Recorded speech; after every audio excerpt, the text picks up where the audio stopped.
माँ ये सिर्फ एक लफ्ज नहीं बल्कि एक मुकम्मल दुनिया है।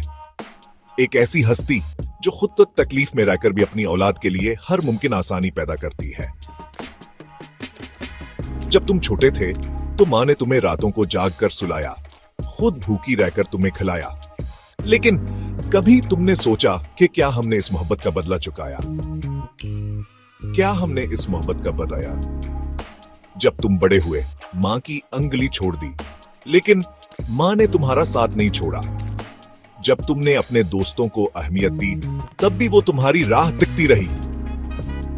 एक दिन ऐसा आया जब तुमने पलटकर माँ को देखने की कोशिश की, लेकिन वो वहां नहीं थी।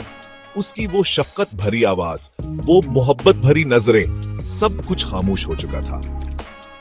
ब्रेक टाइम नजर वही टूट। माँ, ये वीडियो देखने वालों से सिर्फ एक गुजारिश है, अपनी माँ की कदर करें, इससे मोहब्बत करें, इसके साथ वक्त गुजारें, कबल इसके कि वो चली जाए और तुम्हें सिर्फ पछतावा रह जाए।